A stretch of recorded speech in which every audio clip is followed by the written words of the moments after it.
जी अस्सलाम वालेकुम। कैफ 6 आज के लेक्चर का आगाज़ करते हैं। Lecture number 2। आज के लेक्चर में हम अपना पहला चैप्टर स्टार्ट करने जा रहे हैं। जैसे कि मैंने कल ओरिएंटेशन क्लास में डिस्कस किया था कि हमारे जो एमएफए के दो बड़े सेक्शन हैं, एक है मैनेजरियल सेक्शन और एक है फाइनेंस सेक्शन। मैनेजरियल सेक्शन में थ्योरेटिकल कंसेप्ट्स हैं, उम्मीद तौर पे केस स्टडी टेस्ट होती हैं। फाइनेंस पोर्शन जो है उसमें न्यूमेरिकल कंसेप्ट्स हैं, इनमें न्यूमेरिकल क्वेश्चन वो टेस्ट करता है। स्टार्ट हम करने जा रहे हैं न्यूमेरिकल पोर्शन से, फाइनेंस वाले पोर्शन से।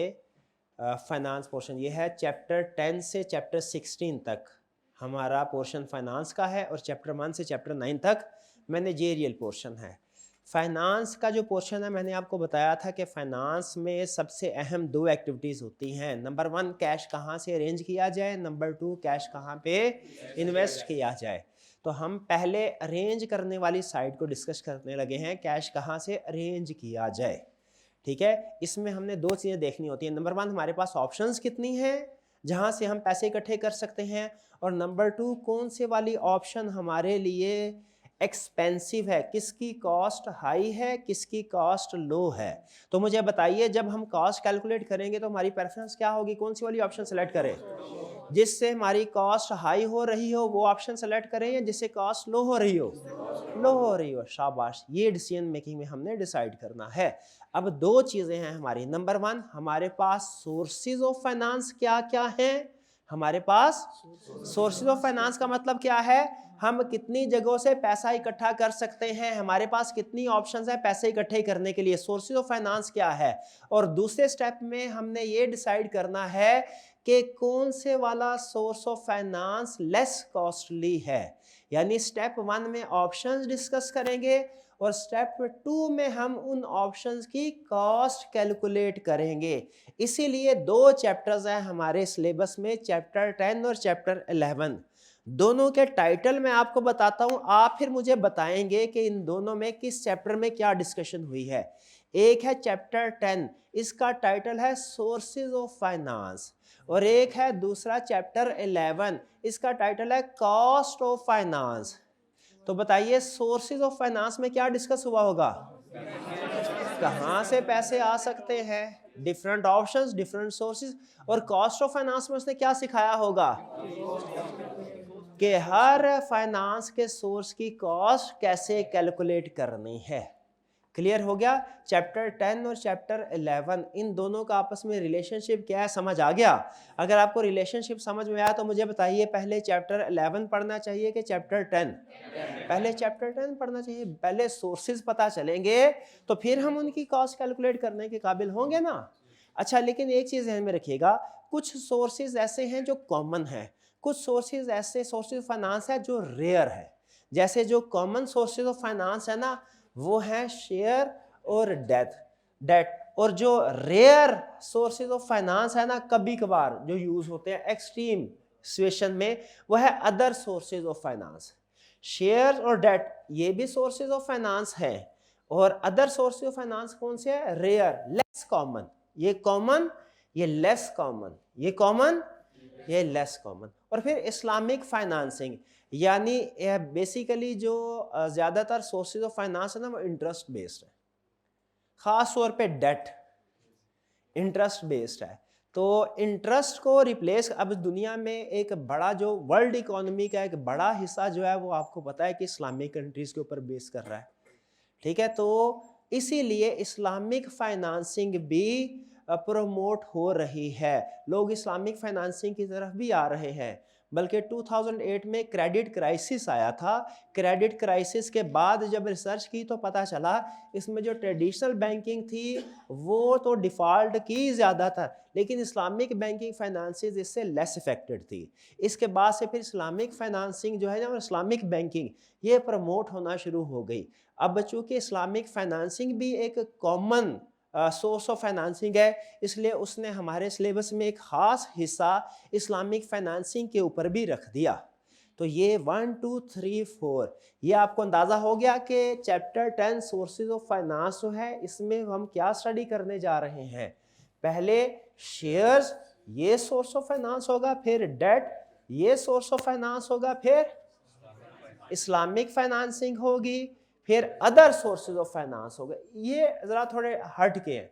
जैसे सम टाइम किसी इंडिविजुअल को अगर पैसों की जरूरत पड़ी, शेयर्स आपको पता है कंपनीज इशू करती हैं, डेट में ज़्यादातर डिबेंचर्स आते हैं भी कंपनीज इशू करती हैं। लेकिन अगर किसी सोल प्रोवाइडर को ज़रूरत पड़े, अगर किसी नए बिजनेस सेटअप को ज़रूरत पड़े पैसों की, अगर कोई ऐसा बिजनेस है जो सिक यूनिट है यानी वो बिल्कुल डिफ़ॉल्ट होने के करीब है, उसे पैसों की ज़रूरत हो रिहेबिलिटेशन के लिए, तो ये थोड़ी एक्सट्रीम नेचर की या रेयर लेस कॉमन सिचुएशन है, वो यहाँ पे डिस्कस होंगी।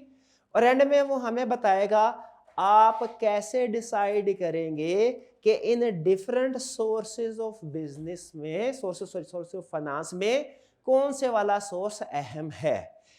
इसमें आप बता सकते हैं सबसे अहम फैक्टर क्या होगा? शाबाश, कॉस्ट। सबसे अहम फैक्टर कॉस्ट होगा, लेकिन कॉस्ट के अलावा भी कुछ फैक्टर्स हैं कॉस्ट के, वो हम उसमें स्टडी करेंगे। जैसे छोटी सी एग्जांपल देता हूँ, सिक्योरिटी के तौर पे आपके पास क्या है भाई, सिक्योरिटी होगी तो लोग आपको लोन देंगे ना, अगर सिक्योरिटी ही नहीं होगी तो फिर हाई कॉस्ट में भी आपको कोई लोन देने को तैयार नहीं होगा। तो ये सबसे अहम फैक्टर जो है ना सोर्स ऑफ फाइनेंस डिसाइड करने में, वो कॉस्ट है। लेकिन कॉस्ट के अलावा भी कुछ सोर्सेज ऑफ फाइनेंस हमारे लिए कौन सा सूटेबल है, वो कुछ फैक्टर्स पे डिपेंड करता है। जैसे फर्ज कीजिए अगर हम फाइनेंसिंग करवाने के लिए जाएं, तो मैं तो डिफरेंट सोर्सेज को सामने रखते हुए मैं कहूँगा मेरे लिए फैक्टर क्या है कि वो कौन सा सोर्स ऑफ फाइनेंस है जो हलाल है। मेरे लिए तो वो एक डिसाइडिंग क्राइटेरिया होगा। कॉस्ट भी क्राइटेरिया है, लेकिन सिर्फ कॉस्ट ही तो जरूरी नहीं कि एक सिंगल क्राइटेरिया हो। तो डिफरेंट फैक्टर्स जो हमें कंसीडर करने चाहिए किसी भी सोर्स को डिसाइड करने से पहले। डेफिनेटली कॉस्ट है, लेकिन कॉस्ट के अलावा कौन कौन सी चीजों को कंसीडर करना चाहिए, कहाँ पढ़ेंगे? यहाँ। तो फिर से बताइए, हमारे सिलेबस में 2 टॉपिक बड़े, फाइनेंस, मैनेजेरियल पोर्शन। मैनेजेरियल किस चैप्टर से लेके किस चैप्टर तक है? 1 से 9 तक। फाइनेंस किस चैप्टर से किस चैप्टर तक? 10 से 16 तक। अच्छा, जहां फाइनेंस स्टार्ट होता है चैप्टर 10 से, चैप्टर 10 और 11 एक दूसरे से इंटरलिंक्ड, इंटर रिलेटेड है। क्यों? चैप्टर 10 क्या सिखाता है? Sources of finance. चैप्टर 11 क्या सिखाता है? Cost of finance. अच्छा, चैप्टर 10 में आप क्या स्टडी करेंगे? ओवरव्यू बताइए जरा, क्या थीम क्या है चैप्टर 10 का, कि कहां कहां से फाइनेंस इकट्ठा किया जा सकता है? तो बताइए, मेजर सोर्स क्या हो सकते हैं? Shares, debt, other sources, Islamic financing. ठीक है, फिर उसके बाद एंड में वो हमें सिखाएगा डिफरेंट फैक्टर्स जो आपको कंसीडर करने चाहिए। चेक पॉइंट, पहला चेक पॉइंट। यहां तक कोई क्वेश्चन पूछना चाहते हो तो पूछ लीजिए। ठीक है, अभी तक हमने क्या किया, पूरे चैप्टर का थीम क्लियर हो गया हमारे जहन में कि हम इस चैप्टर में क्या सीखने जा रहे हैं। अब आज के लेक्चर में हम एक सोर्स ऑफ फाइनेंस सीखेंगे, सिर्फ एक लर्निंग ऑब्जेक्टिव, शेयर्स। और अगर ये भी सीख लेते हैं अच्छे तरीके से तो काफ़ी आज के लिए। स्टार्ट करें शेयर्स, चलिए। अच्छा, मुझे ज़रा बताइए, आप में से कितने ऐसे स्टूडेंट्स हैं जिन्होंने इससे पहले कैफ 7 पढ़ा हुआ है? कैफ, और कितने, सॉरी अच्छा ज़्यादातर ने पढ़ा हुआ है। चलें अब यूँ पूछ लेते हैं कितनों ने कैफ 7 नहीं पढ़ा हुआ? चलें, ये भी अच्छी खासी तादाद है, तकरीबन 40% ने कैफ 7 कंपनी लॉ नहीं पढ़ा हुआ। ठीक है, जिन स्टूडेंट्स ने पढ़ा हुआ है उनके लिए बता दूं, उनके लिए बेनिफिट का पॉइंट है कि इसमें जो शेयर्स में कंसेप्ट आप स्टडी करेंगे उनमें से ज़्यादातर कंसेप्ट जो हैं वो आप कैफ 7 कंपनी लॉ वाले ही हैं। अच्छा, मुझे बताइए, गालिबन ये टॉपिक FAR 1 में भी पढ़ाया जाता है, ऐसा ही है? FAR EPS में? अच्छा, शाबाश, उसमें शेयर्स के बारे में बताया जाता है। अच्छा, कितने स्टूडेंट्स ने FAR 1 पढ़ा हुआ है? ये तो तकरीबन सब ने। तो सवाल चेंज कर लेता है, कितने स्टूडेंट्स ने FAR 1 नहीं पढ़ा हुआ, बिल्कुल ही नहीं पढ़ा हुआ? सब ने पढ़ा। चलें, ये तो गुड हो गया। तो ये शेयर्स वाला टॉपिक जो FAR 1 में आपने पढ़ा होगा, अब FAR 1 मुझे एग्जैक्टली अंदाजा नहीं है कि आपने किस डिटेल में पढ़ा होगा, लेकिन जो कंसेप्ट याद रखें वहां पढ़े होंगे वही कंसेप्ट यहीं पे भी अप्लाई होंगे। कंसेप्ट का फर्क नहीं होगा, कंसेप्ट का कोई फर्क, हाँ डिटेल का फर्क हो सकता है कि वहाँ पे ज़्यादा डिटेल में, इधर कम डिटेल में, या कोई कंसेप्ट इधर ज़्यादा डिटेल में उधर कम डिटेल में, लेकिन ये कंसेप्ट वही है। रिकॉल कर लीजिए। अच्छा, आप मुझे बता सकते हैं FAR 1 या FAR 1 की बेस के ऊपर कि आपने FAR 1 में क्या शेयर्स के बारे में क्या पढ़ा हुआ है, ताकि मैं अपने लेक्चर को ना उसके मुताबिक ढाल दूँ जो आपने कंसेप्ट ऑलरेडी पढ़ा हुआ है। क्या पढ़ा हुआ? बेसिक 2 टाइप्स, ऑर्डिनरी शेयर और सबसे अहम बात तो आपने पढ़ लिया है। अच्छा, आपको ये पता दोनों में फ़र्क पड़ा हुआ है? बेहतरीन। वो वोटिंग राइट्स रह क्या गया, बाकी रह क्या गया? बिल्कुल ठीक है, बिल्कुल वही तकरीबन फ़र्क, बल्कि एग्जैक्टली वही डिफरेंस हम यहाँ स्टडी करेंगे, लेकिन इसमें कुछ मज़ीद चीज़ें भी हैं जो शायद आपने वहाँ पे ना पढ़ी हो, लेकिन बेसिक कंसेप्ट वही होगा FR1 वाला। तो स्टार्ट करें जी शेयर्स को। चलिए सबसे पहले, अच्छा ये अटेम्प्ट वाइज है, इसको बहरहाल इग्नोर कर दीजिए, हमने तो फिलहाल इग्नोर कर दें इसको, फिर कभी मैं आपको डिस्कस करवाऊंगा। हमने हर कंसेप्ट जो है वो ऐसे ही तैयार करना है जैसे इस एग्जाम में आने वाला हो, ठीक है। सबसे पहले shares, what is included in equity. Equity में क्या कुछ शामिल होता है? ऑर्डिनरी शेयर और प्रेफरेंस शेयर्स में शामिल होते हैं कि नहीं होते? शेयर्स और इक्विटी का फार्मूला होता है शेयर्स प्लस रिजर्व, और शेयर हैं तो मतलब हर तरह के शेयर्स हैं। चले मैं क्वेश्चन को चेंज कर लेता हूं, शेयर्स में कितनी टाइप्स के शेयर शामिल होते हैं? हर 2 टाइप्स के शेयर्स, ऑर्डिनरी शेयर और प्रेफरेंस शेयर। यही वो बता रहा है, there is 2 types of share holder. कौन कौन सा? Ordinary share holder, preference share holder. अब नीचे उसने डिफरेंसेस बताए हुए हैं। देखिए अल्फाज फर्क हो सकते हैं, कंसेप्ट मेन तकरीबन यही होगा। जहां पे आपको लगे कि पहले कहीं और पढ़ा है, यहाँ पे मैं कुछ और पढ़ा रहा हूँ, फौरन रुक के कहना मुझे बताना है सर ये हमने कुछ और पढ़ा है। क्लियर? क्योंकि पहले जो स्टडीज है उसके साथ जितना कंसेप्ट हमारा लिंक होता जाएगा उतना ही अच्छा है, ऑलरेडी तैयार हो जाएगा। जो नई चीज होगी उसके ऊपर ज्यादा डिटेल डिस्कशन कर लेंगे। पहली चीज rate of dividend, ordinary share holder variable, preference share holder fixed. बताइए एग्री करते हैं? इसका मतलब क्या है? ऑर्डिनरी शेयर होल्डर को कभी डिविडेंड ज्यादा मिलेगा, कभी कम मिलेगा, कभी मिलेगा ही नहीं, मिलेगा ही नहीं।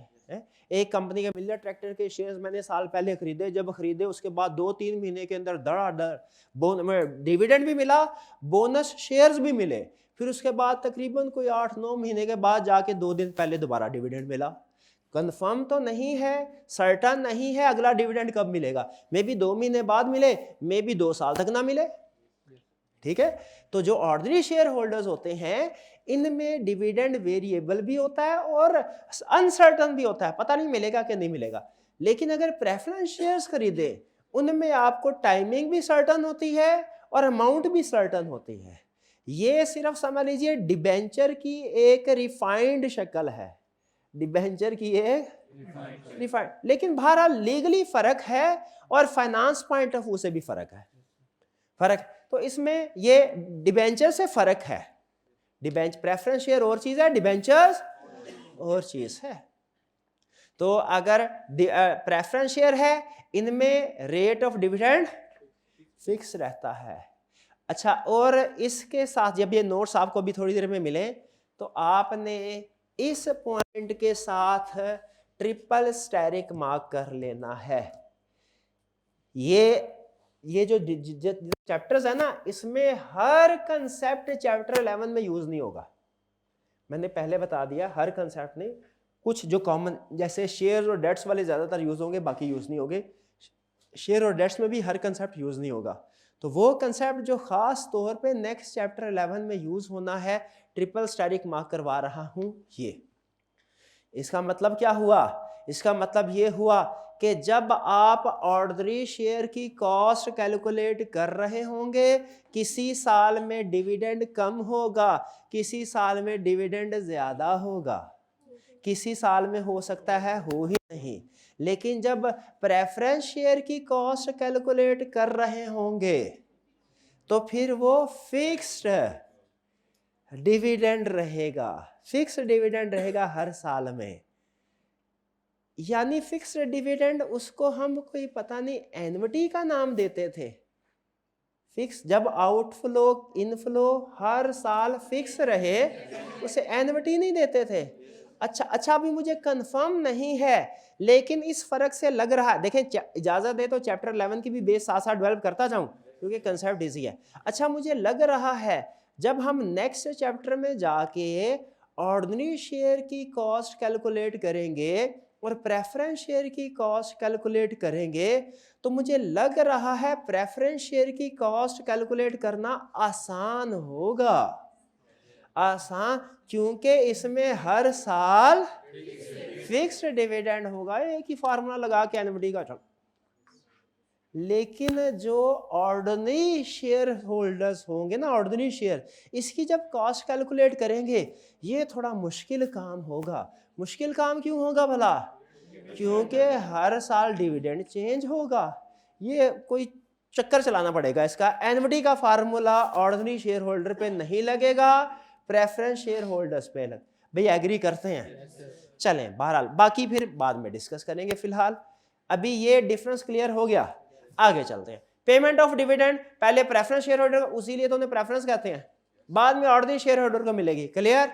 ये इतना ही पॉइंट था, इसमें आगे कोई जान नहीं। आगे पेमेंट ऑन लिक्विडेशन, जब कंपनी बंद हो रही होगी, खत्म हो रही होगी, उसके सारे एसेट्स बेच के लायबिलिटीज पे की जाती हैं। लायबिलिटी पे करने के बाद शेयर होल्डर की बारी आती है। शेयर होल्डर्स की बारी आएगी, लाइन लगा के पहले किसको पैसे दिए जाएंगे? प्रेफरेंस शेयर, इसलिए तो उन्हें प्रेफरेंस कहा जाता है। डिविडेंड भी मिलेगा तो पहले, और वाइंडिंग अप के वक्त जो फाइनल सेटलमेंट भी होगी पहले प्रेफरेंस शेयर होल्डर्स की होगी, फिर ऑर्डिनरी शेयर होल्डर्स की होगी। क्लियर? इस पॉइंट में भी इतनी जान है, मजीद कोई नहीं। आगे voting rights, ordinary share holders के पास वोटिंग राइट्स हैं, प्रेफरेंस शेयर होल्डर के पास वोटिंग राइट्स नहीं है। ठीक है भाई, हर जगह उन्हें प्रेफरेंस मिले जरूरी नहीं। उन्हें फाइनेंस में प्रेफरेंस चाहिए थी, पैसों में प्रेफरेंस, उनको पैसों में प्रेफरेंस दी।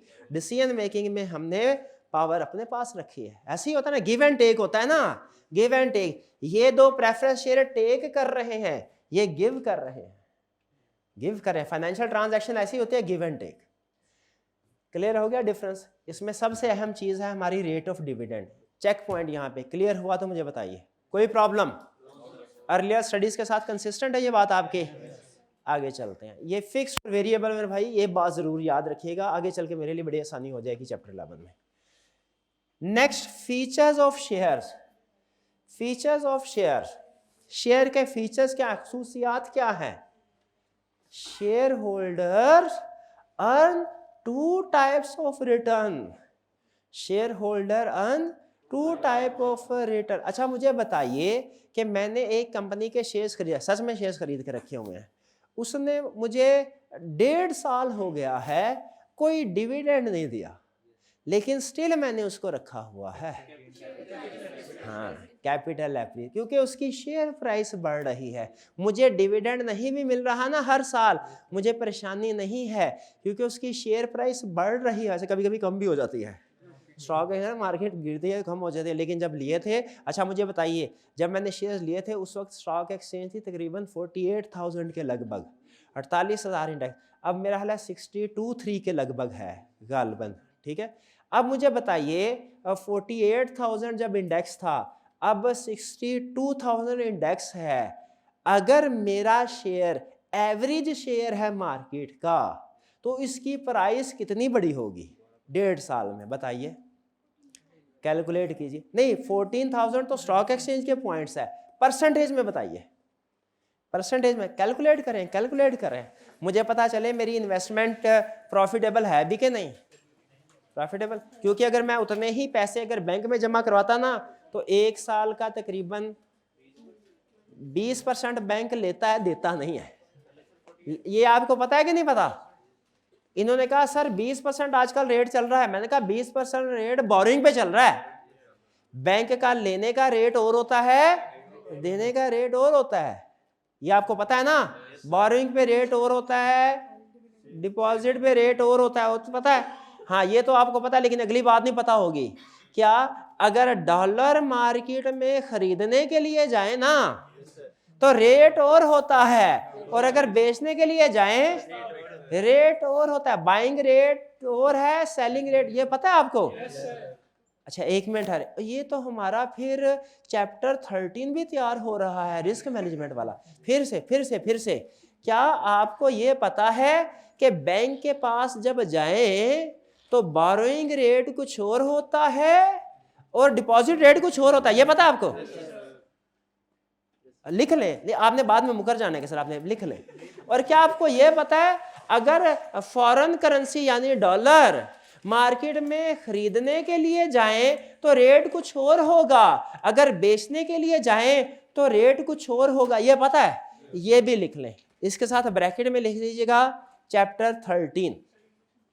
चैप्टर वो इंग्लिश अपनी खुद बना ले, उर्दू में लिख ले, कोई मसला नहीं है, उधर कैलकुलेशन करनी है, इंग्लिश में लिखकर दो। बोरोइंग रेट और है, डिपॉजिट रेट और है फॉर बैंक्स, बाइंग रेट और है, सेलिंग रेट और है फॉर फॉरेन करेंसी। ठीक है जी, चलिए। हाँ, तो आप मुझे बता रहे थे कैलकुलेट करके कि 22%, 22.58% तकरीबन मेरा रिटर्न बन गया। यानी मुझे 1 रुपया नहीं कंपनी ने दिया, फिर भी 22% मेरा रिटर्न। इसे कहते हैं कैपिटल एप्रिसिएशन। कैपिटल एप्रिसिएशन जैसे इसी तरह का मिलता जुला कंसेप्ट है। आप अगर प्रॉपर्टी बाई करें ना और रेंट पे दे दें, आपको दो तरह का फायदा होगा उससे। एक एनुअल रेंटल इनकम आती जाएगी और दूसरा उस प्रॉपर्टी की वैल्यू भी बढ़ती जाएगी। वो जो प्रॉपर्टी की वैल्यू बढ़ती है उसे कहते हैं कैपिटल एप्रिसिएशन। तो कहता है शेयर्स में आपको दो तरह के रिटर्न मिलते हैं, एक डिविडेंड और एक change in share price capital gain. इसके साथ ट्रिपल स्टेरिक मार्क करें, गूगल नोट कर ले, नोट कर ले, अभी कर लीजिएगा, अभी कर लीजिएगा, अभी वो कॉपी करवा रहे हैं। उसका भी पहला पॉइंट ट्रिपल स्टेरिक, इसका भी पहला पॉइंट ट्रिपल स्टेरिक। अच्छा मुझे ये बताइए, अगर मैं आपसे चैप्टर 11 में जाके ये पूछूं कि जरा ये एक ऑर्डिनरी शेयर है, इसका ये एनुअल कैश फ्लो है, या कोई प्रेफरेंस शेयर, कोई शेयर है, कोई शेयर 100 रुपया इनाम नहीं, 100 रुपये पे हमने खरीदा, 5 साल तक हमें उसके ऊपर 10 डिविडेंड मिलता गया और 5 साल के एंड पे हमने उसे 120 में बेचा। तो अगर मैं आपसे पूछूं मुझे इसकी प्रेजेंट वैल्यू कैलकुलेट कर दें, नहीं करनी आती है? पक्की एनविटी से करें या हर साल को लैदा करें? कर सकते हैं, शाबाश, ये आपने जहन में रखना है। कहीं ऐसा ना हो मैं जब आपसे कहूं ना अच्छा कर सकते हैं, अभी पता चल जाता है ईयर 1 में अमाउंट क्या लेनी है प्रेजेंट वैल्यू कैलकुलेट करने के लिए? 10। ईयर 2 में कितनी लेनी है? 10। ईयर 3 में, ईयर 4 में, ईयर 5 में, खा गए मार। ईयर 5 में सिर्फ 10 नहीं लेने थे, 10 जमा 120 लेने, 120 में बेचा है। ईयर 5 में जो बेचा उसके पैसे भी तो आने हैं, ठीक है। हाँ एनविटी लगा लें, मुझे कोई इतराज नहीं, वो भी ठीक है, लेकिन एनविटी में आपके कैलकुलेशन फिर 2 स्टेप्स में होगी। 10 की एनविटी अलहदा है, 120 की डिस्काउंटिंग अलहदा है, बिल्कुल ठीक है, क्लियर हो गया। ये है 10 हर साल वाला 10, ये है 120 एनविटी वाला। क्वेश्चन के अंदर भूलना नहीं है, न्यूमेरिकल क्वेश्चन में चैप्टर 11 में एक कॉमन मिस्टेक स्टूडेंट्स क्या करते हैं, जो अभी आपने की, मुझे मौका मिल गया सिखाने का, कि वो हर साल का डिविडेंड ले लेते हैं, लेकिन जो एंड में उसकी प्राइस में इंक्रीज होता है ना, उसे भूल जाते हैं। आपने उसे नहीं भूलना, क्लियर? अभी तक का लेक्चर समझ आ रहा है? इसको थोड़ा मुश्किल कर दें। हाँ पूछे शब्द।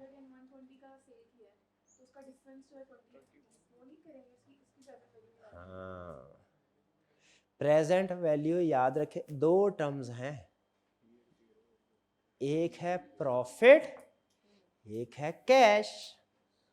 क्या दोनों सेम है? सेम है नहीं। अगर आप अकाउंटेंट है ना, आप कहेंगे प्रॉफिट इज मोर इंपॉर्टेंट, अगर आप अकाउंटेंट है। लेकिन अगर आप फाइनेंस मैनेजर है ना, आप कहेंगे profit is just a number, cash is more important.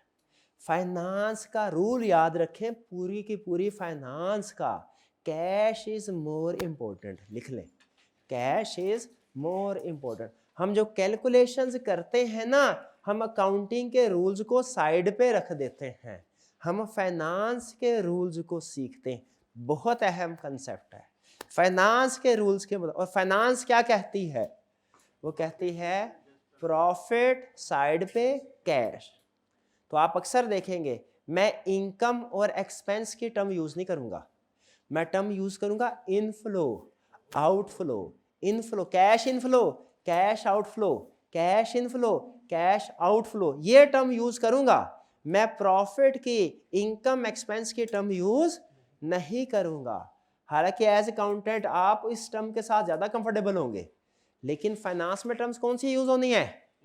Cash inflow, cash out. Finance की किताब में लिखा हुआ था, छोटा सा अल्फाज, छोटे से 3 अल्फाज, cash is king, cash is king. Decision making जो करनी है आपने फाइनेंस में, कैश की बेसिस के ऊपर करनी है। वो कहते हैं अकाउंटिंग में बड़ी हेरा फेरी हो सकती है, एस्टिमेट्स है, डेप्रिसिएशन, इम्पेयरमेंट है, कभी कम कर दी कभी ज्यादा कर दी, अंदाजे लगाते रहे। कहता है कैश में सर्टेन डिसीजन होते हैं, नजर आ रहा होता है कि आपके लिए प्रोजेक्ट प्रॉफिटेबल है या नहीं है।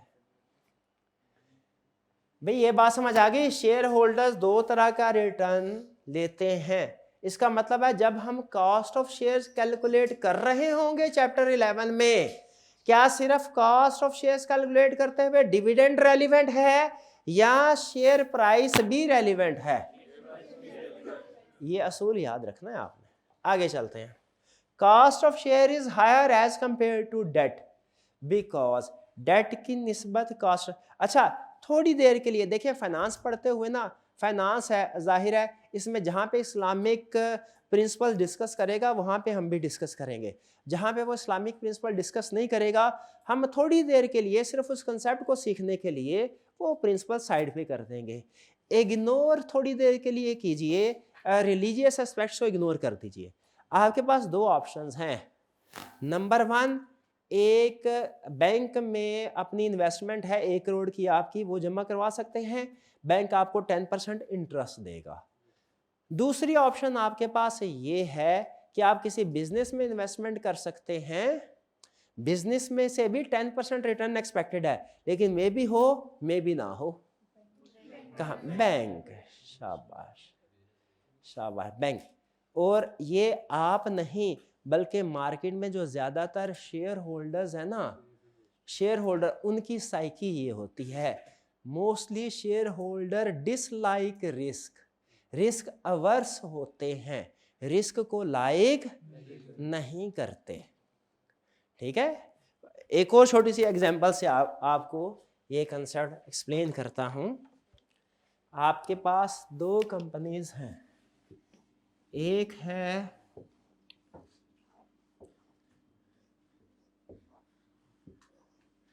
कंपनी ए, एक है company B.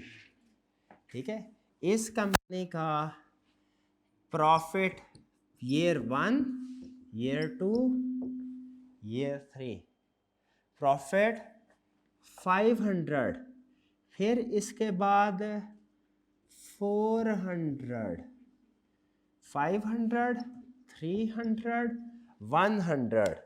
Company B year 1 profit 300, 300, 300।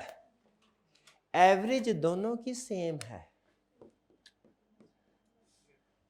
किस में कितने स्टूडेंट्स इन्वेस्टमेंट ए में इन्वेस्ट अपने पैसे डालेंगे? 1। कितने स्टूडेंट्स बी में पैसे डालेंगे? ज्यादातर, मोर देन 90% स्टूडेंट। क्यों भला? एवरेज तो सेम है। ये कंसिस्टेंट है, ये कंसिस्टेंट नहीं है। एवरेज सेम है, रिस्क डिफरेंट है। इसमें वेरिएशन का रिस्क है, इसमें वेरिएशन का रिस्क नहीं है। तो मार्केट में जैसी आपकी सोच है वैसी ही एग्जैक्टली सोच मार्केट में बैठे शेयर होल्डर की है। वो रिस्क को डिसलाइक करते हैं। और याद रखें, आपने अगर किसी से वो काम करवाना है ना जो वो डिसलाइक करता है, तो इंसेंटिव बढ़ा दीजिए, इंसेंटिव बढ़ा दीजिए। अगर इंसेंटिव बढ़ जाएगा वो डिसलाइक वाला काम करने को भी तैयार होंगे। इसीलिए अगर हमारी कंपनी ऐसी है, याद रखिएगा, असूल याद रखिएगा, लिख लीजिएगा इसको, अगर हमारी कंपनी ऐसी है जिसमें रिस्क ज्यादा है और एक सिमिलर अदर कंपनी है जिसमें रिस्क कम है, तो कोई इन्वेस्टर हमारे पास नहीं आएगा, सारे इन्वेस्टर दूसरी कंपनी के पास जाएंगे। अगर हमने उस इन्वेस्टर को अपनी तरफ खींचना है, हमें क्या करना पड़ेगा, इंसेंटिव बढ़ाना पड़े। और इंसेंटिव क्या है, हम उससे कहेंगे भैया हम भी प्रेफरेंस शेयर इशू कर रहे हैं, वो भी प्रेफरेंस शेयर इशू कर रहे हैं, उधर क्यों जा रहे हो, वो भी 10% दे रहे हैं, हम भी 10% दे रहे हैं, उधर क्यों जा रहे हैं। वो क्या कहेगा, कहेगा उधर रिस्क कम है, इधर डूबने का रिस्क है, इधर रिस्क ज्यादा है। हम कहेंगे अच्छा ऐसा करो 10 की बजाय 15% हम ऑफर कर देते हैं, फिर इन्वेस्टर हमारी तरफ आएगा। याद रखे फाइनेंस का सबसे प्रोबेबली फाइनेंस के कुछ कंसेप्ट्स हैं जो सबसे ज्यादा अहम जो कंसेप्ट है ना फाइनेंस का, वो है प्रेजेंट वैल्यू का। दूसरा फाइनेंस का सबसे बड़ा कंसेप्ट लिख लीजिए, high risk high return, low risk low return, high risk high return, low risk low return. लिख लीजिए, high risk high return, low risk low return. देखें ये है ये थ्योरेटिकल कंसेप्ट्स, चाहूं तो मैं थ्योरेटिकली भी इनको निपटा सकता हूं, इसके अंदर जो न्यूमेरिकल कंसेप्ट छुपे हुए हैं ना, जिसकी जड़ें चैप्टर 11 में है, मैं चाह रहा हूं साथ साथ वो भी सीख लें ताकि ये कंसेप्ट भी क्लियर हो जाए ज्यादा और उसकी बेस भी बन जाए। ठीक है, अच्छा, cost of shares is higher. अब हम एक ही कंपनी के अंदर रहते हैं, दो कंपनी का कंपैरिजन नहीं कर रहे, एक ही कंपनी के अंदर। मुझे बताइए अगर शेयर में इन्वेस्टमेंट करना आपके लिए ज्यादा रिस्की है कि डेट में, लोन में, किसी कंपनी के शेयर्स खरीदे आपने, ऑप्शन 1, ऑप्शन 2 उसी कंपनी के डिबेंचर खरीदे, शेयर में ज्यादा रिस्क है। शाबाश भाई, डिबेंचर में क्यों नहीं? पहली रीजन सर, डिबेंचर के बदले, डिबेंचर तो एग्रीमेंट हुआ है, कंफर्म पैसे मिलने ही मिलने हैं, कंपनी ने कसम खाई हुई है एग्रीमेंट में 5 साल बाद पैसे दे देगी, और अगर पैसे देने के काबिल नहीं हुई, सिक्योरिटी के तौर पे एसेट रखवाए हुए हैं, हम डेट के साथ सिक्योरिटी भी होती है ना, एसेट भी बेच सकते हैं, एसेट भी बेच सकते हैं। ठीक है, और लेकिन शेयर्स में रिस्क ज्यादा होता है, तो फिर अगर हम शेयर्स की तरफ लाना चाहते हैं तो हमें कॉस्ट हाई, ज्यादा पैसे देने पड़ेंगे ना, तो इसीलिए cost of share is higher. पहली रिस्क इज हाई, ठीक है, एज कंपेयर टू डेट। ये एग्री करते हैं इससे? शेयर में इन्वेस्टमेंट करें तो देखें रिटर्न भी हाई हो सकता है, रिटर्न में, लेकिन वही बात, हो सकता है ज्यादा हो जाए, हो सकता है बिल्कुल ही ना हो। ठीक है, रिस्क इज हाई, समझ लग गया? रिस्क हाई तो cost high, risk high investor भागेगा, इन्वेस्टर को अपने करीब लाना है तो फिर उसको पैसे ज्यादा देने पड़ेंगे, इसीलिए cost of share is higher. ये बात समझ आ रही है? दूसरी रीजन, इसके साथ भी स्टेरिक मार्क कर लीजिए, dividend is not deductible for tax purpose. Company, अगर कंपनी के पॉइंट ऑफ व्यू से बात कर रहा हूं, जिसने डिविडेंड पे करना है, जिसने इंटरेस्ट पे करना है, उसके पॉइंट ऑफ व्यू से बात कर रहा हूं, जिसने रिसीव करना है उसके पॉइंट ऑफ व्यू से नहीं, जिसने पे करना है उसके पॉइंट ऑफ व्यू से। कंपनी अगर 10% डिविडेंड पे करेगी ना, तो उसकी कॉस्ट 10% होगी, लेकिन अगर कंपनी 10% इंटरेस्ट पे करेगी ना, उसकी कॉस्ट 7% होगी। नहीं समझ आई ना बात? पहले मुझे बताइए मैंने बोला क्या भला? अगर कंपनी 10% डिविडेंड पे करेगी तो कंपनी की नेट कॉस्ट 10% है, लेकिन अगर कंपनी 10% इंटरेस्ट पे करेगी ना, तो उसकी कॉस्ट 7, क्योंकि 30% टैक्स है। अब जरा थोड़ी देर के लिए काउंटिंग ज़हन में लेके आए, कंपनी जब इंटरेस्ट पे करेगी 10 रुपीज, क्या वो प्रॉफिट एंड लॉस में एज एक्सपेंस आएगा? यस सर आएगा।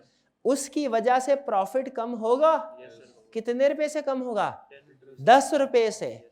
और जो tax at the rate of 30% हमें देना पड़ता है, वो भी कम हो जाएगा। वो कितने से कम होगा? 3 रुपए से। 30% 3 रुपए से, तो 10 रुपए पे किए, ऊपर 10 रुपए एक्सपेंसेस में पे किए, लेकिन नीचे टैक्स 3 रुपए बचा बच गया, तो नेट कॉस्ट कितनी बढ़ी? 7 रुपए। शाबाश। तो बताइए लेकिन जब कंपनी डिविडेंड पे करेगी ना, वो एक्सपेंस में रिकॉर्ड नहीं होता, वो टैक्स डिडक्टेबल नहीं होता। लिख ले, dividend is not tax deductible but interest is tax deductible. Dividend is not deductible but interest is tax deductible। इसीलिए डिविडेंड की कॉस्ट 10% है तो 10% ही रहेगी, क्योंकि उसके ऊपर तो टैक्स की एडजस्टमेंट लगती ही नहीं है। लेकिन इंटरेस्ट है तो 10% विद 30% टैक्स रेट का मतलब क्या है? नेक्स्ट कॉस्ट कितनी होगी? नेट कॉस्ट कितनी हो? 7%। भाई ये बात समझ आ रही है? अब फिर से वापस आ जाए बेसिक कंसेप्ट की तरफ, भूल जाएं सारी चीजें, सिर्फ ये बताइए अब ये लाइन समझ आ रही है? Cost of shares is higher as compare to debt because dividend is not deductible. तो इसके ऊपर कोई फायदा नहीं मिलना, टैक्स सेविंग नहीं होनी, इसकी कॉस्ट ज्यादा है, इसीलिए शेयर की कॉस्ट हाई है। और दूसरी रीजन क्या है? Risk is high. ये दो रीजन समझ आती हैं। टेक्निकल रीजन एक दफा पढ़ के मुझे बताइए, समझ आई तो फिर आगे चलेंगे। अब नोट्स मिल गए ना आपको? इसके साथ स्टारिक मार्क करें, इसके साथ स्टारिक मार्क करें और इसके साथ स्टारिक मार्क करें। आगे चलें जी, आगे चलते हैं। इंटरेस्ट वाला फिर से सुन। हाँ इंटरेस्ट अगर आप पे करेंगे आपकी टैक्स लायबिलिटी कम होगी क्योंकि प्रॉफिट कम होगा। तो इसीलिए अगर एक चीज का आपको कुछ फायदा हो कुछ नुकसान हो तो एनालिसिस करते हुए आपको फायदा लेना चाहिए सिर्फ नुकसान लेना चाहिए कि दोनों की नेट फिगर। तो आपने 10 रुपए इंटरेस्ट पे किया एक्सपेंस, आपकी कॉस्ट 10 रुपये है 10%, लेकिन बदले में टैक्स कम हो गया 3 रुपये से। तो इसका मतलब है एक तरह से समझे आउटफ्लो 10 रुपये हुआ और इनफ्लो 3 हुआ। तो अगर इसकी नेट कॉस्ट कोई हमसे पूछेगा क्या 7, इसको हम कहते हैं इंटरेस्ट इज टैक्स डिडक्टेबल। इसलिए हमेशा जो इंटरेस्ट की कॉस्ट होगी ना एक्चुअल कॉस्ट उससे कम होगी। जो इंटरेस्ट की परसेंटेज में कॉस्ट बताई होती है ना, नॉमिनल इंटरेस्ट रेट, जो एक्चुअल कॉस्ट होती है ना वो हमेशा कम होती है टैक्स बेनिफिट की वजह से। ठीक है जी, आगे चलते हैं। शेयर होल्डर, यहां तक क्लियर है? कोई प्रॉब्लम तो नहीं है? देखिए जहां पे आपको लगे ना सर आज के लिए काफी कंसेप्ट हो गए हैं मुझे बता दीजिएगा, लेकिन जो कंसेप्ट कंफर्म आपको होने चाहिए, पहला दूसरा तीसरा, इस पे कंप्रोमाइज नहीं करना मैंने। बाकी जब तक आप कहेंगे मैं एक्सप्लेन करता, जहां आप कहेंगे सर बस वहां पे रुक जाऊंगा मैं। अभी ऐसे तो ना है। Share holders have pre-emptive rights. Pre-emptive rights को अंडरलाइन कर लें। Pre-emptive rights real estate business में ना, या रियल एस्टेट या ये एक जनरल रूल है और लॉ इसको मानता है। रूल ये होता है अगर आप किसी जगह पे रहते हैं, कोई घर है और आपने उसको बेचना है, तो आप पहला हक हमसायों का है। ये लीगली राइट है, लीगली बता रहा हूं। अगर आप हमसाये से पूछे बगैर इसको बेच दें और आपका हमसाया इंटरेस्टेड हो और वो कोर्ट में केस कर दे तो केस का फैसला आपके खिलाफ भी हो सकता है। इसीलिए पहले आपने देखा होगा अमूमी तौर पे जो लोग पूछते हैं तो इनफॉर्मली ही सही, लेकिन दाएं बाएं जब बेचना हो ना पूछते हैं कि आप हमारा घर खरीदने में इंटरेस्टेड है। लेकिन एक जगह मैं लीगल केस पढ़ा था, ये राइट किराएदार को हासिल नहीं होता। अगर किरायादार किसी घर में रहता है तो उससे पूछने की जरूरत नहीं है, हमसायों से पूछने की जरूरत। ये बहरहाल लीगल इम्प्लीकेशन है, इसकी तरफ हम नहीं जाते, लेकिन ये आपने ऑब्जर्व किया होगा कॉमन इस तरह होता है। ये इसे पता नहीं क्या कहते हैं उर्दू में, हक शफा कुछ इस तरह करके नाम, शिफा शुफा कुछ इस तरह करके नाम हाँ था। जो भी था। तो ये इसी तरह का राइट कंपनी लॉ ने भी दिया हुआ है शेयर होल्डर्स को कि एक कंपनी ने अब ये एग्जांपल गौर से सुनिएगा, मैंने अगला एक कंसेप्ट राइट इशू वाला भी इसके साथ मिला के समझा रहा हूं। राइट, एक कंपनी ने 100 मिलियन शेयर इशू किए हुए हैं, उसने 50 मिलियन शेयर्स मजीद इशू करने हैं। मुझे बताइए पहली ऑफर क्या मार्केट को लगाई जाएगी कि एग्जिस्टिंग शेयर होल्डर? शाबाश, एग्जिस्टिंग शेयर होल्डर्स को लगाए, क्योंकि एग्जिस्टिंग शेयर होल्डर का पहला राइट है कि उनसे पूछा जाए, अगर वो खरीद लें या जितनी खरीद लें उनको इशू करें, जो वो ना खरीदें वो फिर बाहर इशू करें। फर्स्ट हैंड ही आपने बाहर मार्केट में जाके ऑफर नहीं लगानी। इसको कहते हैं एग्जिस्टिंग शेयर होल्डर का प्रीएम्प्टिव राइट। ये एक राइट है, ये प्लस पॉइंट है एग्जिस्टिंग शेयर होल्डर का कि जब कंपनी राइट इशू करेगी, सब्सीक्वेंटली शेयर इशू करेगी, जब कंपनी सब्सीक्वेंटली शेयर इशू करेगी, पहले एग्जिस्टिंग शेयर होल्डर से पूछेगी भैया आपने खरीदने हैं कि नहीं खरीदने, खरीदने हैं कि नहीं खरीदने। जब वो कहेंगे हाँ हमने खरीदने हैं, फिर वो कंपनी उनको शेयर इशू करेगी। और अगर कहे नहीं खरीदने, मार्केट में,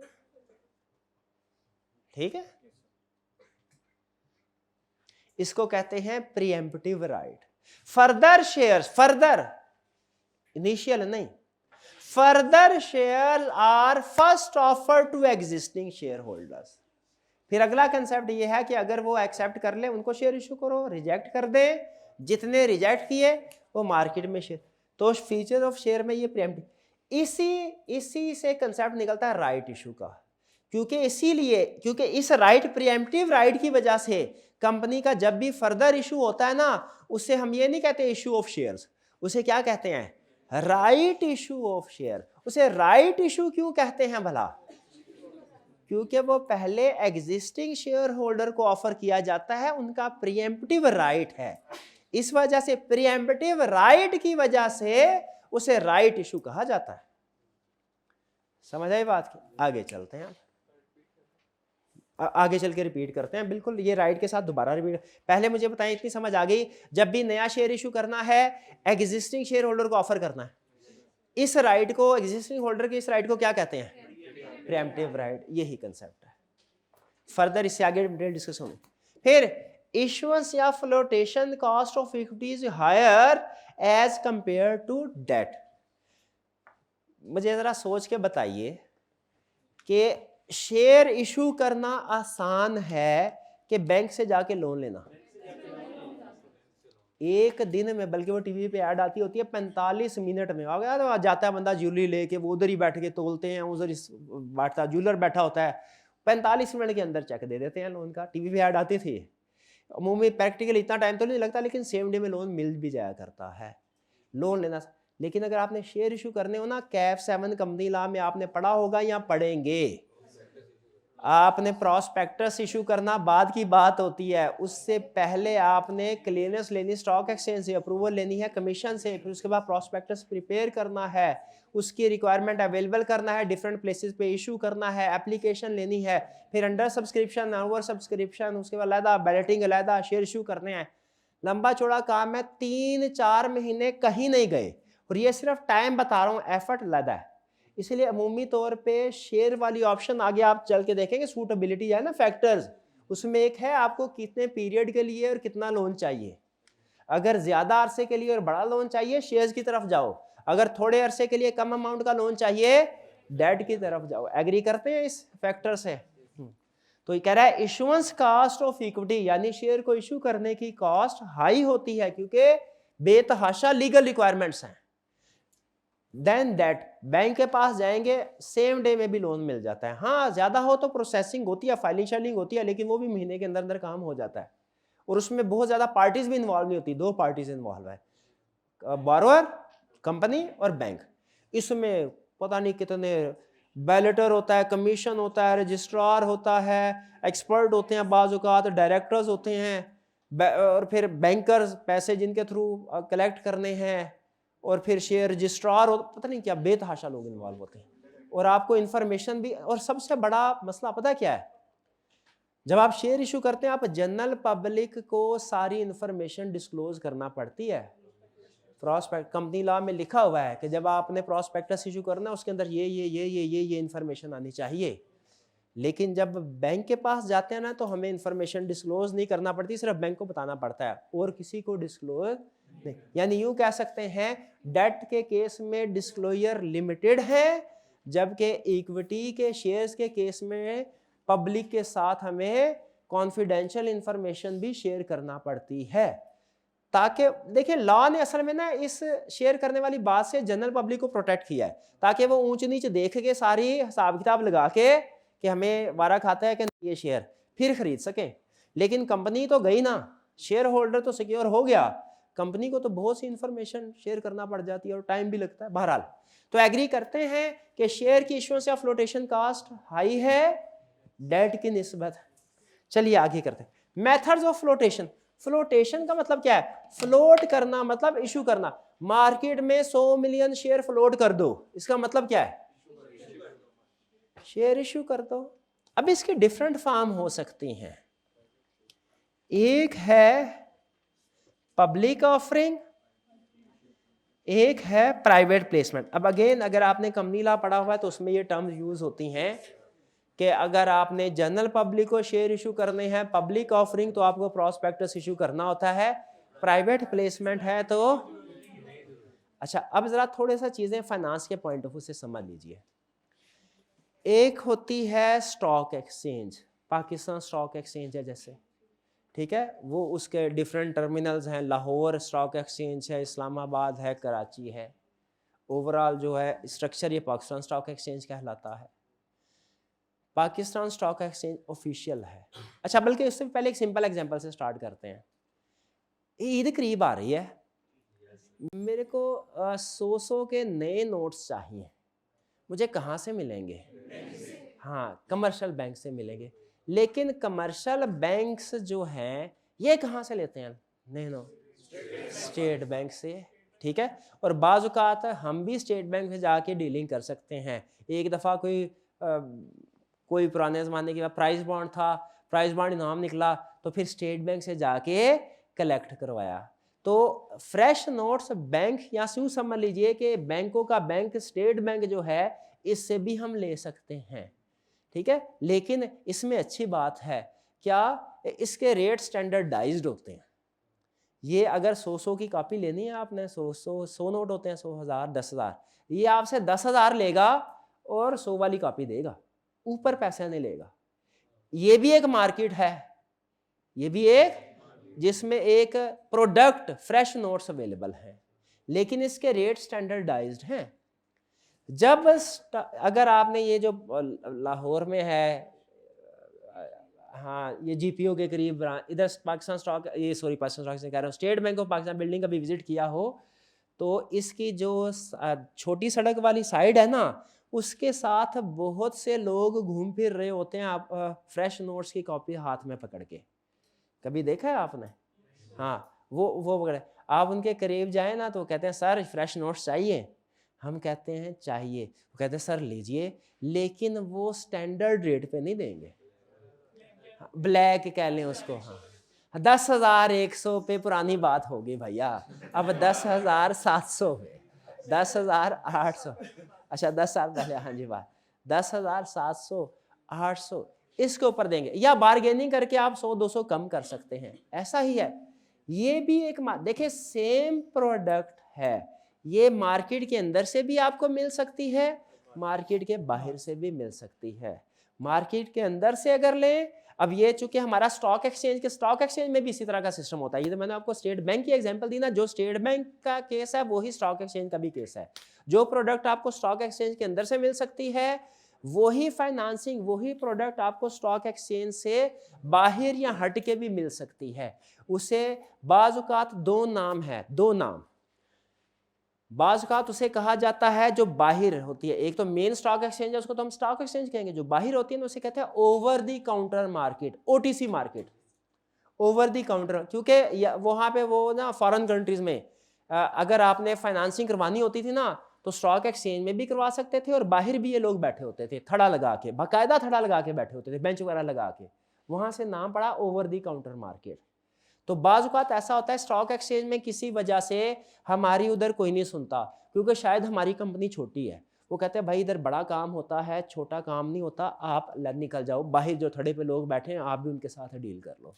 तो अगर कंपनी बड़ी हो वो तो स्टॉक एक्सचेंज में जाएगी, अगर कंपनी छोटी हो, छोटा बिजनेस हो, तो उसके लिए सूटेबल ऑप्शन होती है स्टॉक एक्सचेंज नहीं, अल्टरनेट ऑप्शन। अल्टरनेट ऑप्शन क्या है? Over the counter market. एक नाम इसका ये है, एक चैप्टर में इसने उसे ओवर द काउंटर मार्केट कहा है और एक चैप्टर के अंदर उसने इसे अल्टरनेट इन्वेस्टमेंट मार्केट कहा है। इस चैप्टर में उसने इसे नाम दिया अल्टरनेट इन्वेस्टमेंट मार्केट। तो मुझे खुद बताइए, अगर हमने पब्लिक इशू करना होगा, पब्लिक इशू, तो कहां जाएंगे? Stock exchange. और अगर हमने प्राइवेट प्लेसमेंट करनी होगी, अल्टरनेटिव इन्वेस्टमेंट मार्केट। क्योंकि प्राइवेट प्लेसमेंट का मतलब जनरल पब्लिक नहीं, बल्कि चंद एक स्पेसिफिक इन्वेस्टर्स। वहां पे जो लोग बैठे होते हैं ना वो कहते हैं सर हमारे बड़ा बड़ा बिजनेसमैन वाकिफ है, आपके बिजनेस में इन्वेस्टमेंट करनी है ना, हम इन्वेस्टमेंट करवा के देते हैं आपको। ठीक है, वो है अल्टरनेट इन्वेस्टमेंट मार्केट। यही बता रहा है, कह रहा है अल्टरनेट इन्वेस्टमेंट मार्केट यानी AIM, अल्टरनेट इन्वेस्टमेंट मार्केट। ठीक है, private placement share are not offered to general public, rather they are offered to specific investor, usually institution through brokers. वो जो ब्रोकर उधर बैठे होते हैं बेंच वगैरह लगा के, उनके जरिए इंस्टीट्यूशंस को या स्पेसिफिक इन्वेस्टर को के जरिए से फाइनेंसिंग करवाई जाती है। शेयर्स जनरल पब्लिक को इशू नहीं किए जाते, याद रखिएगा। जनरल पब्लिक को इशू किए जाएंगे तो वो पब्लिक इशू कहलाता है, वो मेन स्टॉक एक्सचेंज के थ्रू होगा। ये प्राइवेट प्लेसमेंट है। Alternate investment market private placement के लिए यूज होती है। It is low cost method as there is no need of marketing underwriting assess. यानी आपको वो जनरल पब्लिक को जो शेयर इशू करने हैं उनकी फॉर्मेलिटी पूरी करने की जरूरत नहीं, इन शॉर्ट प्रोस्पेक्टस इशू करने की जरूरत नहीं है, क्योंकि जनरल पब्लिक को शेयर इशू कर ही नहीं रहे, स्पेसिफिक इन्वेस्टर को इशू कर रहे हैं। तो लॉ को उमूमी तौर पे प्रॉब्लम नहीं होती। लॉ कहता है एक आधे बंदे के साथ आपने पर्सनल डीलिंग करनी है, जो मर्जी करे। जनरल पब्लिक से पैसे लेंगे ना, फिर हम जनरल पब्लिक को प्रोटेक्ट करेंगे। आगे चलते हैं। It is suitable for small amount of financing. जाहिर है लार्ज फाइनेंसिंग करनी है तो फिर मेन स्टॉक एक्सचेंज जाना पड़ेगा, छोटी फाइनेंसिंग करनी है फिर प्राइवेट प्लेसमेंट AIM की तरफ आएंगे। It is popular in alternative investment market. Alternative investment market में ये बहुत ज्यादा चलता है। फिर कहता है, फिर AIM को एक्सप्लेन करना शुरू हो गया। उसे याद आ गया कि आपने इससे पहले शायद अल्टरनेटिव इन्वेस्टमेंट मार्केट नहीं सुन, तो उसने कहा alternative market is a sub market of main stock exchange that is established to help smaller companies को अंडरलाइन कर लें, seeking capital to grow. Smaller companies वैसे करना चाहिए ना। जब हम मैनेजेरियल पोर्शन पढ़ेंगे ना, मैनेजेरियल पोर्शन, तो उसमें एक कंसेप्ट आता है सेगमेंटेशन का, कि आपकी मार्केट में, हर मार्केट में दो तरह के कस्टमर होते हैं, एक अमीर और एक गरीब। बताइए किसको टारगेट करना चाहिए?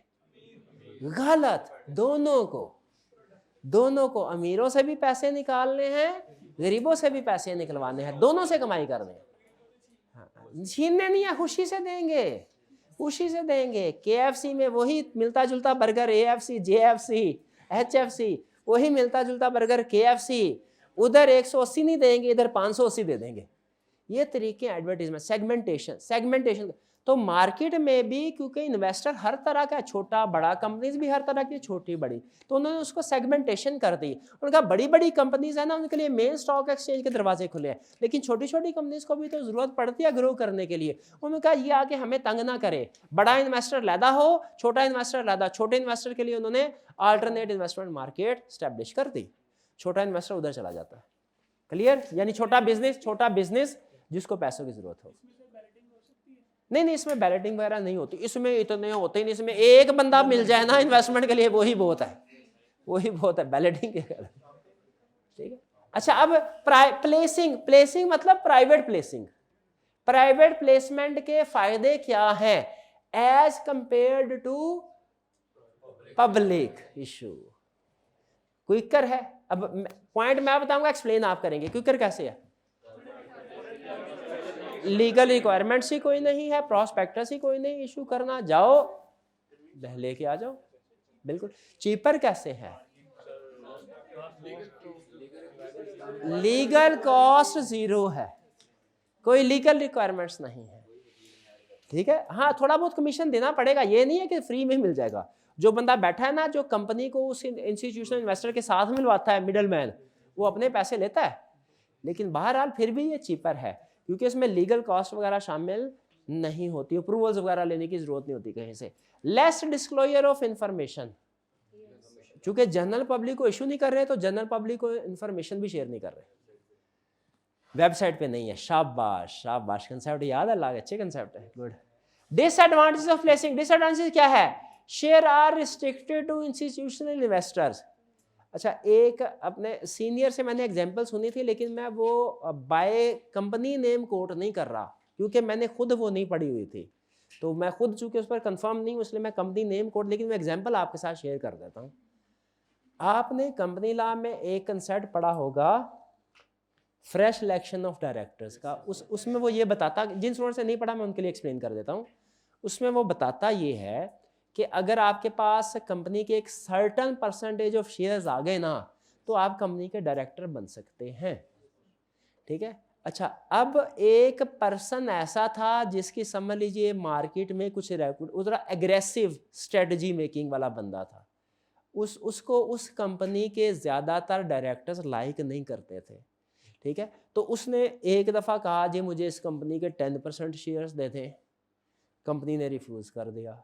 उसने कहा मुझे 12% शेयर, प्राइस बढ़ा दी, कंपनी ने कहा रिफ्यूज़ कर दिया।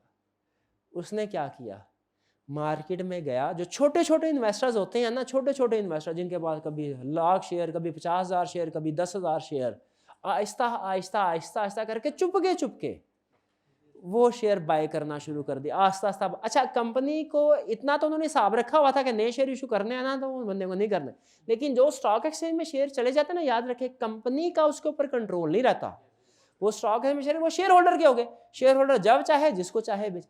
आहिस्ता आहिस्ता आहिस्ता आहिस्ता उसने शेयर्स इकट्ठे किए, कंपनी को पता भी नहीं चला। जब उसके पास रिक्वायर्ड परसेंटेज हो गई, कंपनी को उसने नोटिस भेजा मुझे डायरेक्टर बनाए। उन्होंने इन्वेस्टिगेशन की, उन्होंने पता किया ये तो चक्करी क्या, ये तो हमने तो शेयर इशू नहीं किया, इसने कहाँ से लिए? पता चला वो बड़े अरसे से चुपके से वो ट्रेडिंग कर रहा था।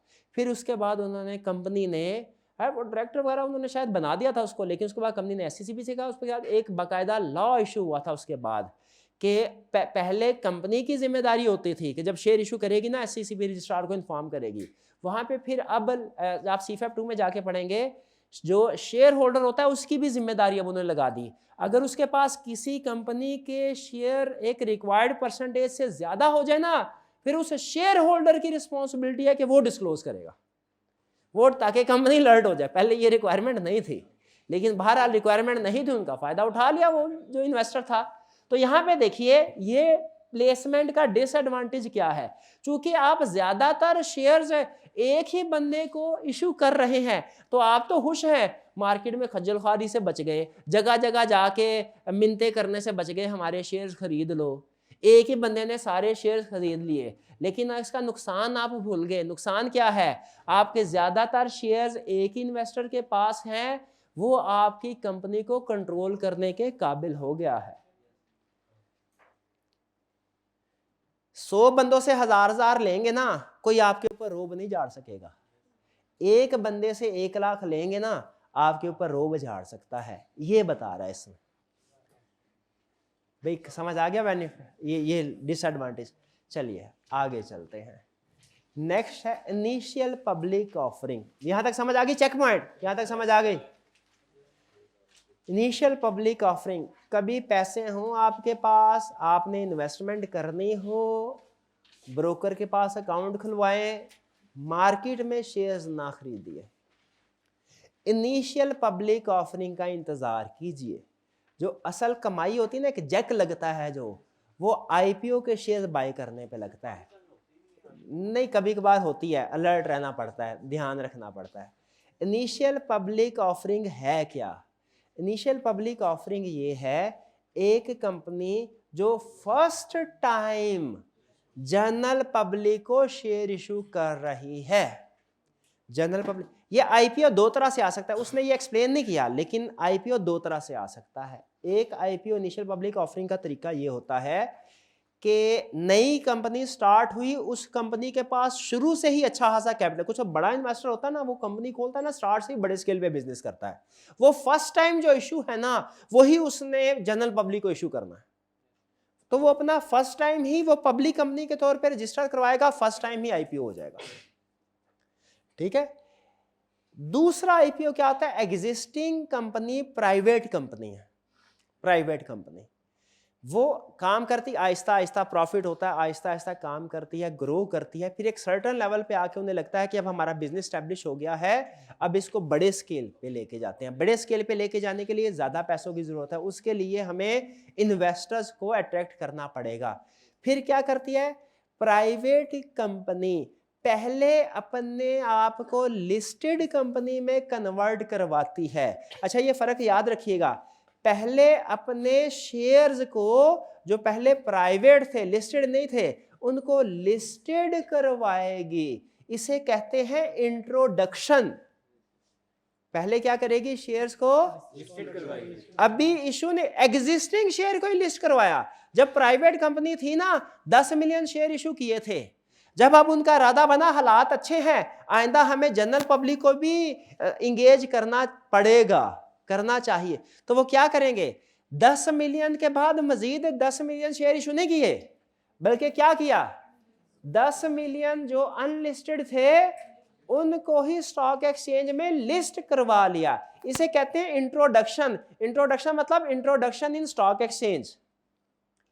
10 मिलियन ऑलरेडी इशूड थे, उसको कन्वर्ट करके इसका फायदा क्या हुआ कि अब वो शेयर जब चाहे एग्जिस्टिंग शेयर्स भी ट्रेडिंग के लिए यूज कर सकते हैं, और नए शेयर जो हैं वो भी डायरेक्ट इशू कर सकते हैं जब चाहे। जब इंट्रोडक्शन करवा लेते हैं ना, फौरी तौर पे चाहे इशू करें चाहे ना करें, जब जरूरत पड़ेगी फिर करें। अब जब इंट्रोडक्शन करवा लेंगे, उसके बाद जब फर्स्ट टाइम ईपीओ, अच्छा जो पे आपने इंडक्शन करवाई ना, इंट्रोडक्शन करवाया ना, इंट्रोडक्शन, वो आईपीओ नहीं है, नोट कीजिएगा। वो आईपीओ क्यों नहीं है?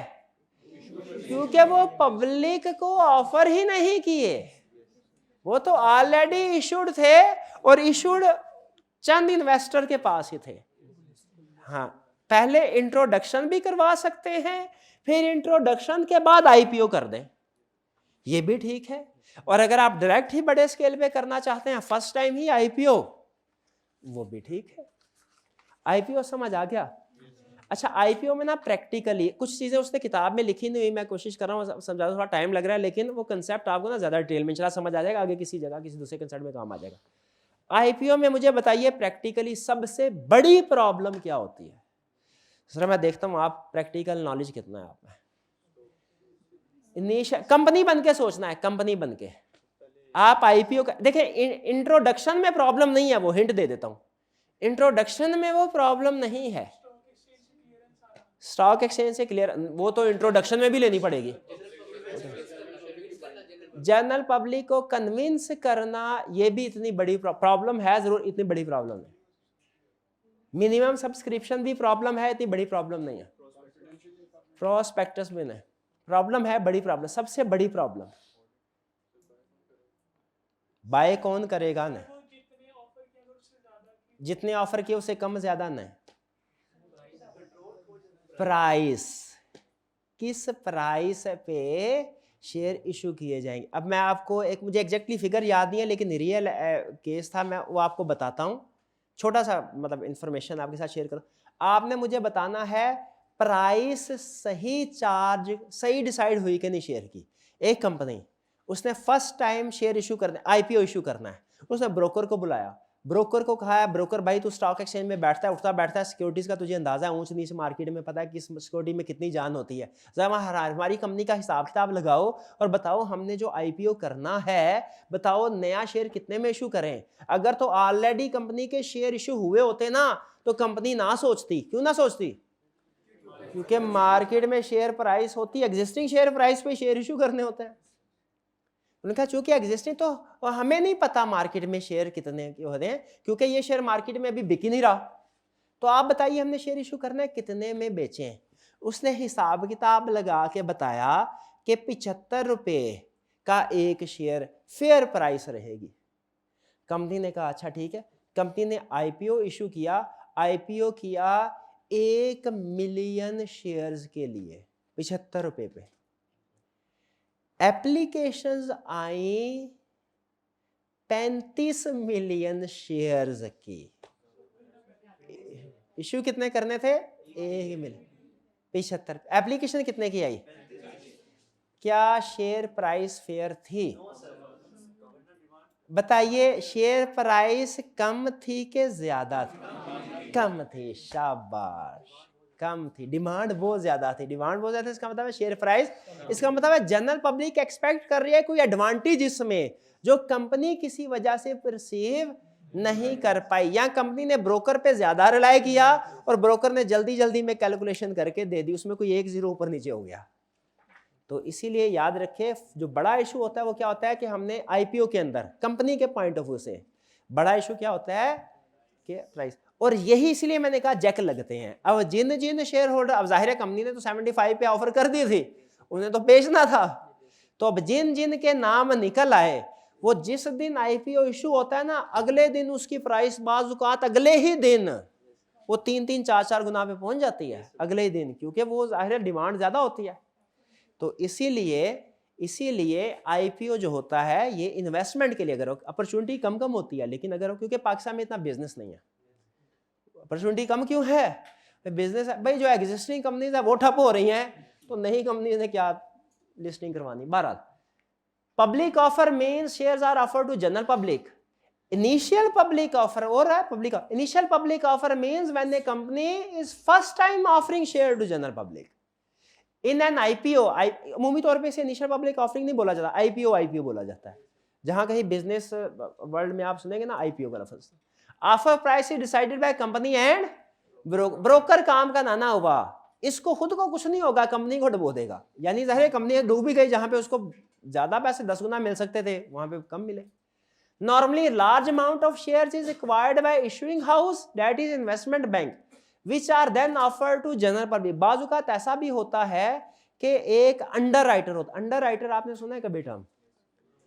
जैसे होता है ना इंश्योरेंस कंपनीज के हमने कोई इंपोर्ट करनी है जहाज चाइना से, रिस्क है समंदर में डूब जाएगा, इंश्योरेंस कंपनी वाली इंश्योरेंस देती है, अगर आपका जहाज डूब गया ना उसके पैसे हम आपको अदा करेंगे। ऐसा ही है, आग लग गई, जितना नुकसान हुआ पैसे हम अदा करेंगे, ऐसा ही होता है। उसी तरह शेयर इशू करते हुए भी कंपनी को खतरा होता है कि हमने शेयर इशू किए तो पता नहीं जनरल पब्लिक खरीदेगी कि नहीं खरीदेगी। हो सकता है जनरल पब्लिक बहुत ज्यादा अच्छा फीडबैक दे दे, हो सकता है बिल्कुल ही ठप हो जाएगा।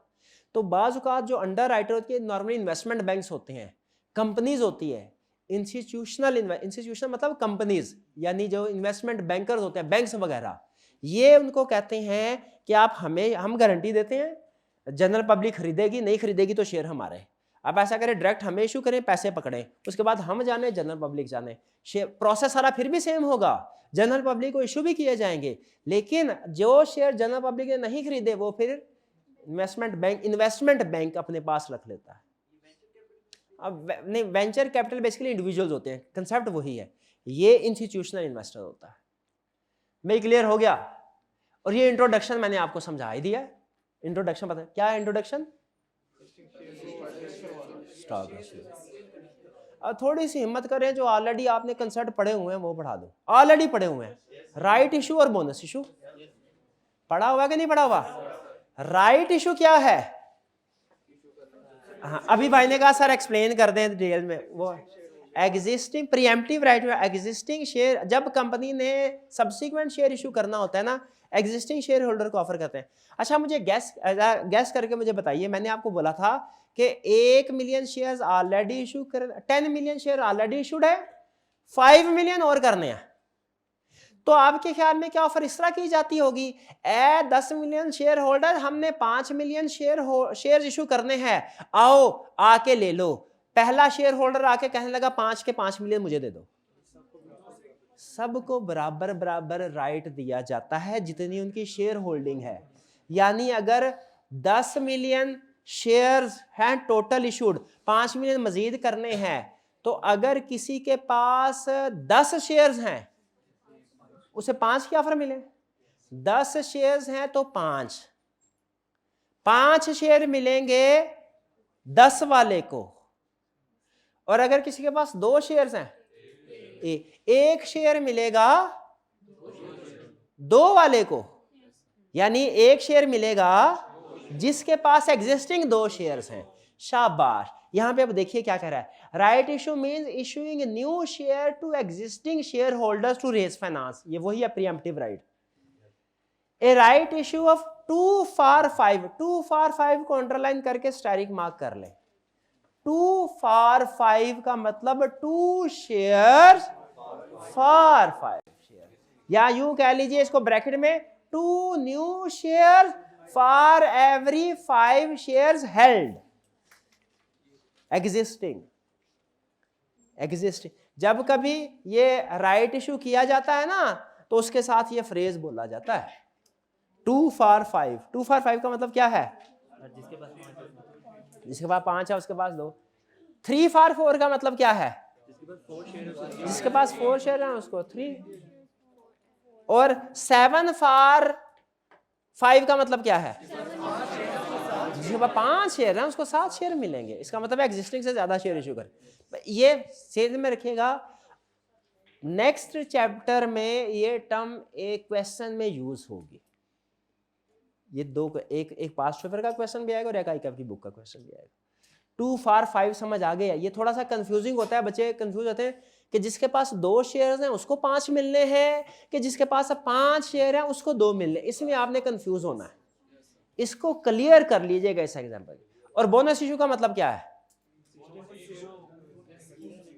जब कंपनी को प्रॉफिट हो रहा होता है लेकिन कैश नहीं होता। प्रॉफिट क्या ऐसा पॉसिबल है? क्रेडिट सेल करते जाए बेतहाशा, प्रॉफिट ही प्रॉफिट, नो कैश, तो कंपनी फिर डिविडेंड पे करने के लिए क्या करती है, बोनस। बोनस इशू का मतलब क्या है, ये फ्री में शेयर होल्डर बोनस लेने आया प्रॉफिट देख के, डिविडेंड लेने आए हो ना, क्योंकि प्रॉफिट हमने अनाउंस किया था, कैश कोई नहीं है, लेकिन बेफिक्र रहो, ये फ्री में 10 शेयर ले जाओ। ये कहेगा सर शेयर का क्या करूं, मैं कहूँगा स्टॉक एक्सचेंज में जाओ, उधर जो एग्जिस्टिंग प्राइस चल रही है उसके ऊपर बेच दो। तो तुम्हें पैसों से गर्ज है ना, हमसे पैसे मिले या कहीं और से मिले, इससे क्या फर्क पड़ता है, ये शेयर्स ले लो। ये है बोनस शेयर्स। बोनस शेयर्स में और राइट शेयर्स में सबसे बड़ा फर्क बताइए। राइट शेयर्स में कंपनी के एसेट्स और लायबिलिटीज दोनों बढ़ जाते हैं। बात समझ आ रही है? राइट शेयर्स में दोनों बढ़ जाते हैं।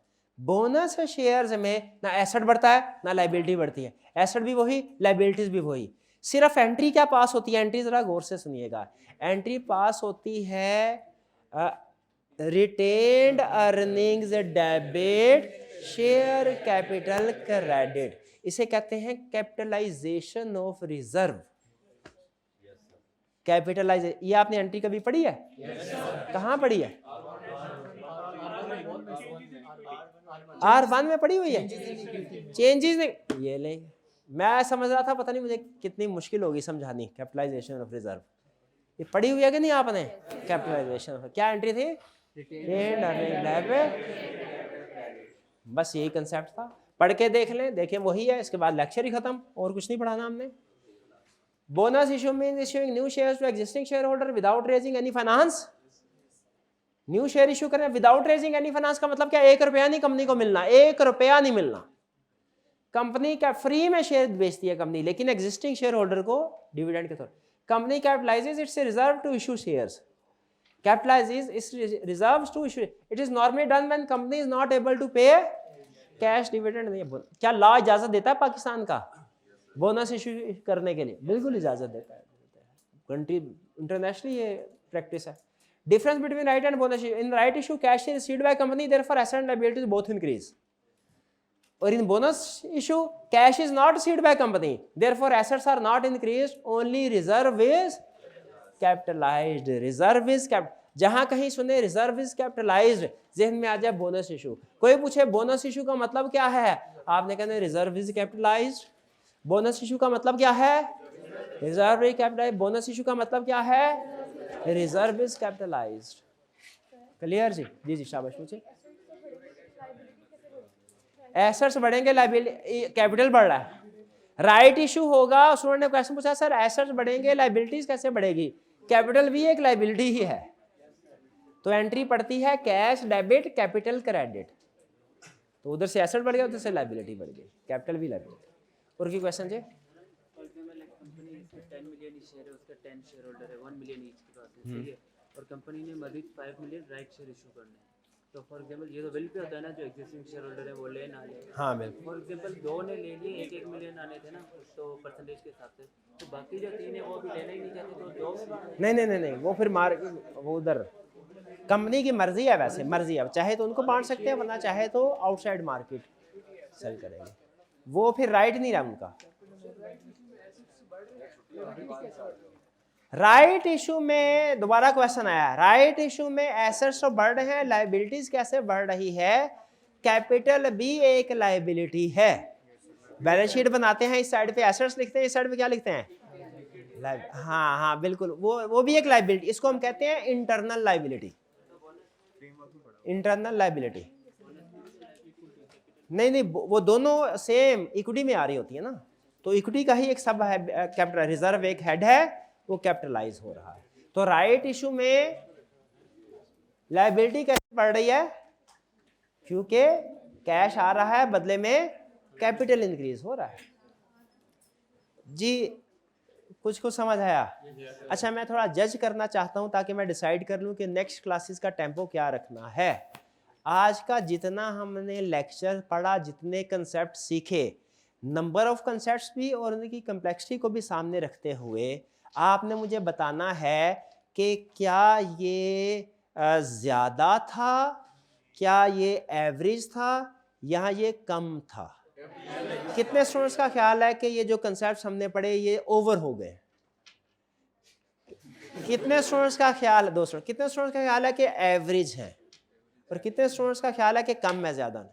चले मैं इसी को फिर स्टैंडर्ड बना के तो आगे चलाएं हम।